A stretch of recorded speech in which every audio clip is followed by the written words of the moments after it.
Voilà, de retour sur le plateau, donc inclusion sociale pour abattre les cloisons. On a le plaisir d'accueillir à la tribune Danielle Bader. Vous êtes directrice des projets à la CNMRS. On adore les acronymes, donc ça veut dire Coordination nationale des réseaux de microstructures médicales.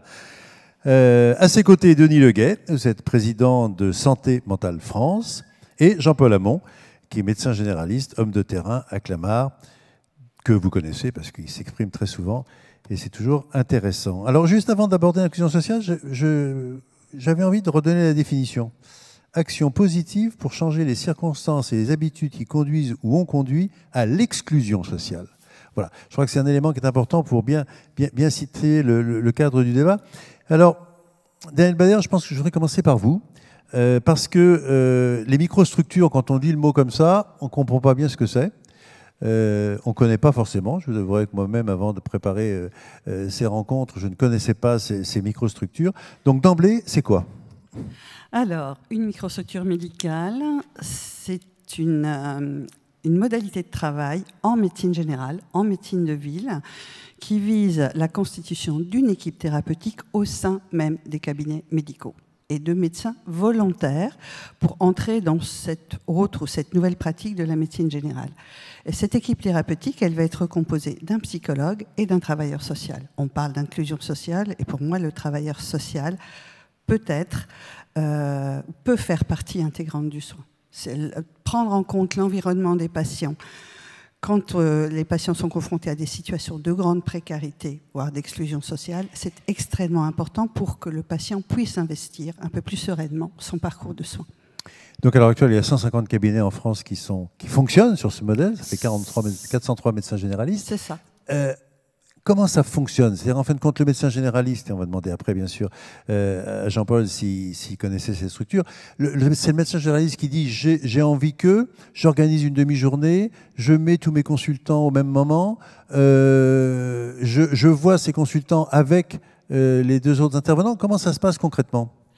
Alors, si vous voulez, les microstructures, vous l'avez dit, sont encore relativement confidentielles parce qu'il a fallu trouver le support et l'accord d'un certain nombre d'agences régionales de santé pour qu'elles puissent être mises en place et financées.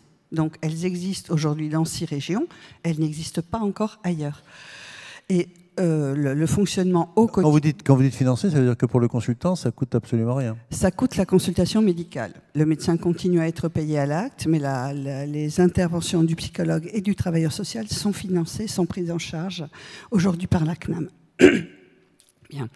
Alors, un médecin généraliste va pouvoir proposer à certains de ses patients qui présentent pour lui une situation complexe, difficile, un suivi plus étayé par un psychologue et par un travailleur social. C'est une proposition que le patient peut accepter ou non.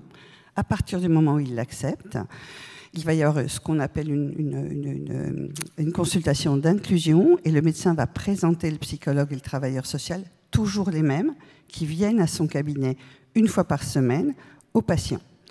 Et le parcours thérapeutique du patient va s'organiser avec lui et va être analysé, soutenu lors de réunions mensuelles de l'équipe thérapeutique auquel le patient peut être associé. Les permanences, les présences du psychologue et du travailleur social ont lieu en moyenne sur 3 heures par semaine. Donc c'est une équipe qui vient et qui repart. C'est un dispositif souple, peu coûteux. Jean-Paul Hamon, vous connaissiez, et est-ce que ça vous paraît une solution applicable que vous auriez envie d'avoir dans votre cabinet? Non, je connaissais pas, mais déjà, il va y avoir une question pratique très simple, c'est-à-dire que nous, je suis dans un groupe de 5 médecins généralistes, on a un cabinet chacun, on a 2 salles d'attente, où je vais la mettre, la psychologue, parce que, vous savez, c'est bien toujours pragmatique. Mais déjà en Ile-de-France, on paye une taxe si on a un cabinet de plus de 100 mètres carrés. Et là, je vois pas. En plus, je vois pas où je vais la mettre. Il faudrait qu'il y ait une pièce supplémentaire. On va poser la question. Faites pas la réponse. Alors, si vous voulez, les microstructures aujourd'hui, elles existent dans des cabinets isolés, dans des cabinets de groupe, dans des maisons des MSP, des maisons de santé pluripro et dans des centres de santé. C'est vrai que ça suppose une organisation réelle. Et quand elles ont démarré, il y a des consultations qui se faisaient dans des cuisines ou des... C'est plus le cas aujourd'hui. Beaucoup de cabinets ont aménagé les locaux pour qu'il y ait un espace possible. Alors ça peut être la salle d'attente, à la limite. Ça peut être le cabinet du médecin qui va laisser ses clés il y a des moments où il n'est pas là. Mais c'est vrai que le problème du local se pose. C'est vrai que ça peut être un frein. Mais beaucoup de cabinets ont aménagé, à leurs frais d'ailleurs souvent, un local pour que le psychologue et le travailleur social, le ou la, puissent intervenir dans de bonnes conditions. C'est moins un frein aujourd'hui que quand on a démarré, curieusement. Parce que beaucoup d'exercices, l'exercice de la médecine se fait aussi beaucoup et de plus en plus en maison de santé, et que là, il y a des bureaux en général. Alors, la question, bien sûr, que vous posez tous, c'est en fin de compte, quels sont dans le retour que vous avez, parce que j'imagine que vous suivez bien évidemment l'évaluation de ces microstructures, quel profil de patients vous repérez et quel retour font ces patients? Est-ce que c'est vraiment une solution positive? Est-ce qu'il y a vraiment des résultats? Alors, si vous voulez, les problématiques qui sont principalement prises en charge dans les microstructures, ce sont les problématiques addictives, les problématiques de grande précarité et les problématiques de santé mentale, très clairement. Et donc, on a évidemment évalué ce dispositif. Les premières microstructures ont vu le jour il y a 20 ans, au moment des années SIDA, déjà pour étayer effectivement la pratique des médecins généralistes qui étaient très isolés à l'époque. Elles ont pris leur part au moment du Covid également. Et c'est là, après le Covid, au moment du premier confinement, que les médecins ont demandé à ce que cette pratique du soin qui était référée aux addictions puisse être élargie à la santé mentale parce que leurs patients allaient beaucoup plus mal, jeunes et moins jeunes. Et donc, oui, on a eu évidemment, on a fait des enquêtes de satisfaction, tant auprès des professionnels que des patients, et vraiment, et ça n'est pas mentir que de dire qu'ils plébiscitent cette manière de travailler. Bien sûr, parce qu'ils sont conscients, pour les patients, que le médecin a de moins en moins de temps, que leur médecin a de moins en moins de temps, et qu'ils trouvent là un espace de parole et de soutien qu'ils n'ont plus ailleurs, sachant que pour beaucoup de ces patients, ils ne s'adressent qu'à leur médecin généraliste. En zone rurale, les dispositifs spécialisés sont souvent très loin. Et on a beaucoup de microstructures en zone rurale aujourd'hui. Denis Leguet, est-ce que vous pensez en fait que ces microstructures peuvent aider en effet, d'une part, à démocratiser le verbe psychiatrique, ou du moins à lever ce tabou d'aller parler de sa santé mentale et du mal-être qu'on peut avoir? Sans doute, ça peut y contribuer. Je pense qu'effectivement, le fait de pouvoir travailler en groupe, le fait de pouvoir échanger, d'être aussi implanté sur un territoire, d'être dans un réseau de connaissances et de partenaires. Collez bien le micro parce qu'on ne vous entend pas tout à fait. Voilà. Va dans le bon sens. Va dans le bon sens. Alors après, comment on peut mieux encore déstigmatiser? Parce que c'est la vraie question. Donc, par exemple, vous, au niveau de votre association Santé Mentale France, qu'est-ce que vous proposez dans ce domaine? Comment est-ce qu'on peut aider à élargir cette image? Je crois que ce qui a été on va dire, élaboré ces dernières années autour de la mise en lumière des représentations sociales et des représentations négatives en réalité autour des problèmes de santé mentale, ça va dans le bon sens. Ce qui va se faire au moment de l'année prochaine sur la mise en place des actions de la grande cause nationale qui sera celle de la santé mentale, ça va dans le bon sens. C'est tout un système, c'est pas une chose on va dire isolée. Il y a un écosystème qui est celui du système de soins. Par exemple, est-ce que les personnes à image médiatique, est-ce que c'est une bonne façon de... Pardon, je sais pas. Les personnes qui ont une image médiatique et qui oui. s'engagent, est-ce que ça, c'est une bonne chose? Oui, c'est une bonne chose, oui, tout à fait. C'est une bonne chose quand on entend Thierry Henry ou, je ne me souviens plus, le nageur qui aussi a fait une sorte de coming out, enfin une sorte de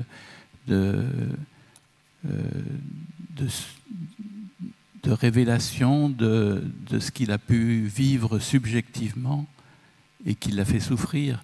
et il le partage quand il... Souvent, en effet, oui, c'est en effet une bonne façon de faire parler des choses avec des mots simples. On va continuer, Jean-Paul Amand, avec une question de monsieur ou madame de Sèvres. Quels sont pour vous les points de repère qui permettent de dire que quelqu'un est en souffrance de santé mentale?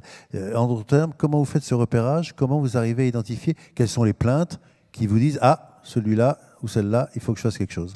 Avant de répondre à ça, quand même, je voudrais revenir sur les microstructures médicales, là, parce que franchement, en groupe, moi je suis dans un groupe de 5 généralistes.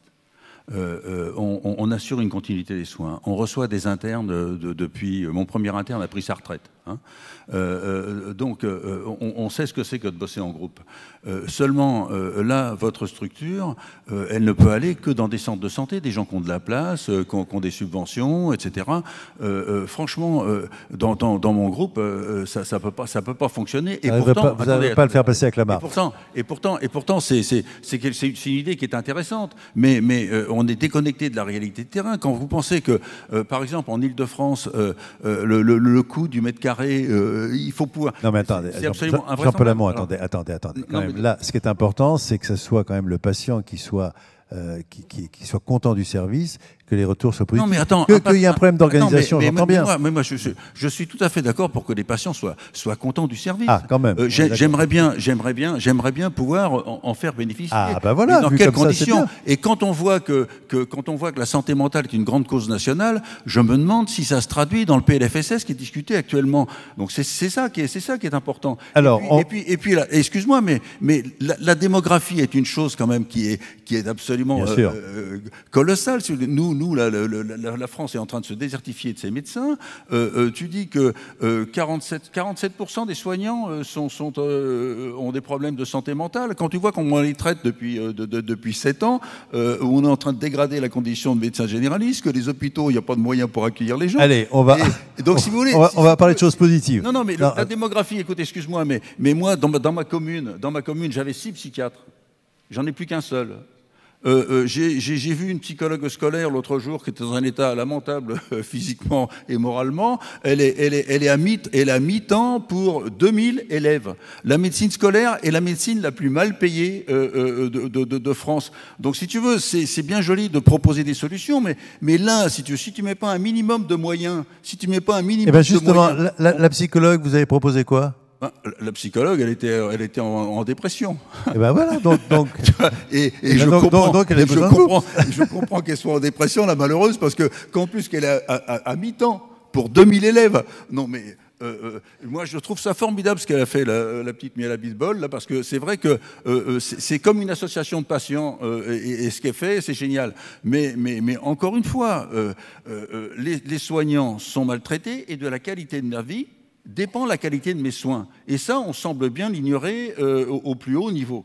Et quand moi j'ai été frappé, si tu veux, de voir que notre président de la République s'exprime devant C'est à vous et qui dit, devant tout le monde, le métier de médecin, c'est un métier très dur à cause du nombre d'heures. Et j'attends la suite. Et il n'y a pas de suite. La maladie, la mort, la fragilité de l'existence, il n'y a pas de suite. Un interne se suicide tous les 18 jours. Et là, on entend la ministre dire, il y a quelques jours, dire on va leur coller 2 ans d'études supplémentaires à faire dans les déserts médicaux comme un service militaire. Tu vois, si tu veux, alors, tu ne régleras pas le problème de la santé mentale si tu n'as pas des soignants qui soient correctement traités et qui aient envie de continuer à bosser. Monsieur Amand, s'il vous plaît, juste une petite question. Revenons aux questions des gens qui nous suivent. On est hors sujet, mais... Par rapport... Non, mais ça fait du bien de faire un petit mot d'humeur comme ça, c'est très très bien. En fait, il est habitué, donc c'est pour ça. Non, aujourd'hui, en fin de compte, alors à qui on s'adresse? On s'adresse au médecin généraliste qui est débordé, qui n'a pas de locaux pour recevoir. On s'adresse à qui? C'est la question qui est posée. Et comment le médecin généraliste va repérer les problèmes? Je repose la question parce qu'elle est vraiment concrète. Justement, si tu veux, le médecin généraliste, tu vois les parents, tu vois les gamins. J'ai vu encore un petit qui était venu avec sa mère, divorce conflictuel, et le gamin savait très bien exprimer ses problèmes. Il a dit mais c'est pas à moi de subir vos différends. Hein, alors lui, j'aurais bien classé HQ8, tu vois.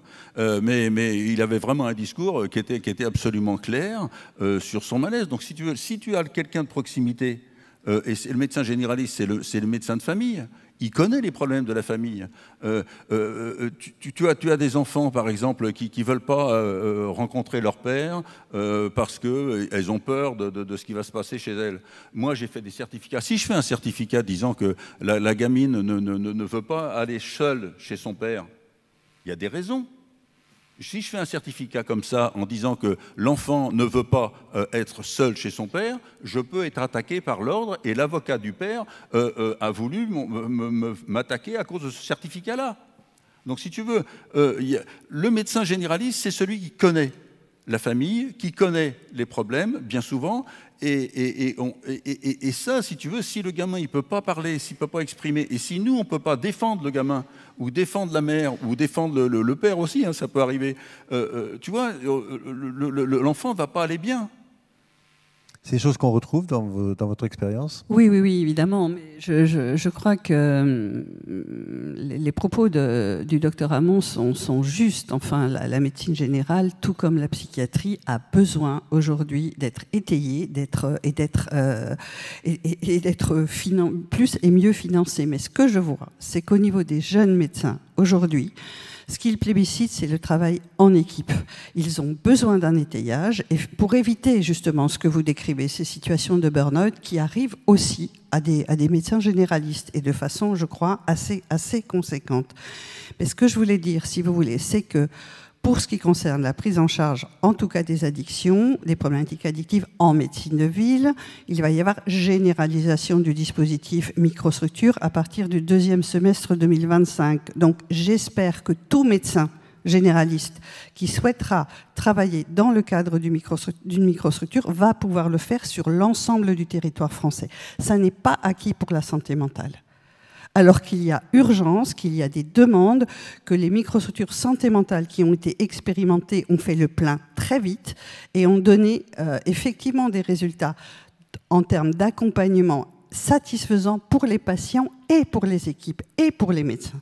Donc il y a des solutions là qu'il faut, à mon avis, développer, soutenir parce que ça apporte réellement quelque chose d'une plus-value au niveau des patients. Vous avez vu dans le sondage Odoxa que 41% des personnes parlaient de leurs problématiques de santé mentale à leur médecin généraliste. C'est le premier interlocuteur qu'ils ont, et c'est souvent le seul. Dans les microstructures santé mentale qu'on a expérimentées, 70% des patients étaient des patientes. Donc il y a là une population des personnes qu'on arrive à atteindre qu'on n'atteint pas autrement. Et je crois que c'est important de soutenir ces modalités de soins-là. Ce ne sont pas les seules. Il faut soutenir la médecine générale dans son ensemble, bien sûr, mais quand quelque chose existe, qui marche et qui correspond aux besoins des jeunes médecins aujourd'hui, de la génération qui arrive, c'est important de le soutenir. Denis Leguet, vous vouliez réagir? Oui, je voulais dire que le billet d'humeur de M. Hamon, on le partage. Hein, et il a tout à fait raison en ce qui concerne les moyens et en ce qui concerne l'organisation et tout ce qui permet justement la mise en place de nouvelles organisations et de nouvelles procédures de traitement.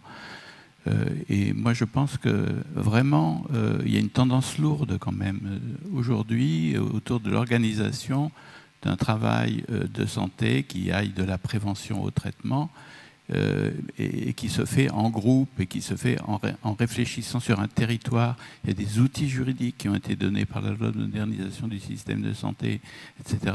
Et j'aurais éventuellement une question pour vous, madame. Est-ce que tout ça, effectivement, se met bien en route de manière synergique sur le terrain? C'est une interrogation qu'on a et qui est la condition même de la mise en place de ces organisations. Daniel Bader, allez-y. Alors, oui, mais je pense qu'il y a à améliorer cette synergie, si vous voulez, notamment entre la ville et l'hôpital. Notamment et les CPTS. Oui, bien sûr, certaines CPTS... Petite réponse courte, si vous pouvez. Pardon. Oui, certaines CPTS sont intéressées à contribuer à créer des microstructures. Oui, tout à fait. Mais je crois que ça se fait. La communication est faite par les agences régionales de santé au niveau, effectivement, des différents dispositifs qui existent sur leur territoire. Mais je crois que les microstructures ont à développer encore le lien avec l'hôpital, que ce soit la psychiatrie ou d'autres champs dont les médecins généralistes ont à se saisir aujourd'hui, quand ils suivent addiction, précarité, santé mentale.